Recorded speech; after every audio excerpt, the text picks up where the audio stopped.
The Sherry Brener Classical Guitar Store has graced the entrance of 224 South Michigan Avenue for 25 years.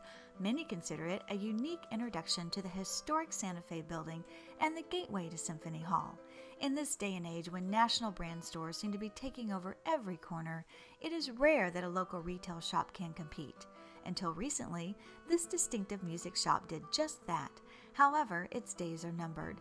They have not been given the opportunity to renew their lease at an affordable rate, and unless circumstances change, they will be closing their doors in July. James Sherry, proprietor of the Sherry Brener Classical Guitar Store, reflects on the birth of his establishment. It took us 4.5 months of hard work to build the store. And the owner of the Santa Fe Railroad and his staff came down to see what took so long. He said, "This is worth it, what you've done." He said, "It looks like," he said, "I spent a long time in England, and they have the Bond Street in London, where I've been. There's some beautiful stores." He says, "You've copied it." I said, "Most of my business that we do now is with conventions, the people who live downtown, and people from Hyde Park, and so forth." And I said, "The Chicago Symphony depends on us for strings and repairs and things like that, and so forth." Now, this is the oldest store in the atrium, and all the others failed. So I thought I'd always be here because I always paid my rent for 25 years. I never asked for anything. Longtime employee Amy Foley shares why musicians seek out this store. For Jim's expertise, I would say primarily for guitar. He's known far and wide to be an expert on classical guitar, and he sold to the famous, most famous player of the last century. He sold to Segovia and Parkman, and he was just part of that whole scene. To help keep the music alive, Jim talks about how he is assisting novice musicians. We can have these teachers, these great teachers, bring their best students to you, and they can audition. And if they're worthy of it, they can use a violin which they couldn't afford for a year. And then, at the end of the year, the only thing they're going to pay is insurance, which is nothing. At the end of the year, if they wanted, they could buy it at possibly what I paid for it.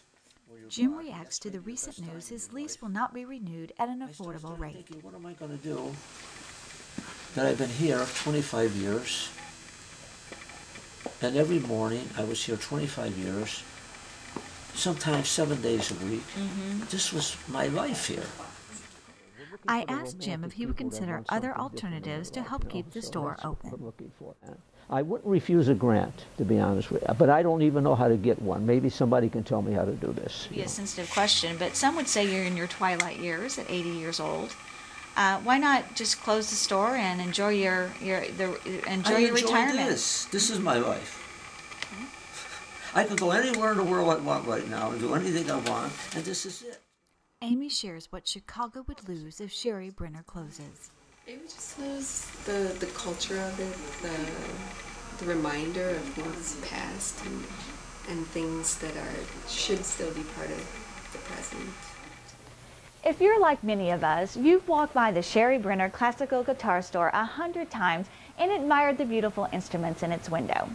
Like its neighbors, the CSO and the Chicago Architecture Foundation, this store contributes to the cultural life of this great city.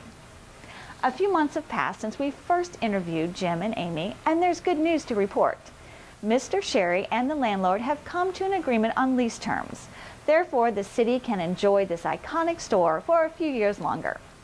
So if you are a practicing musician, or just a musician at heart, be sure and stop by the Sherry Brener Classical Guitar Store and take advantage of the expertise of its owner and employees.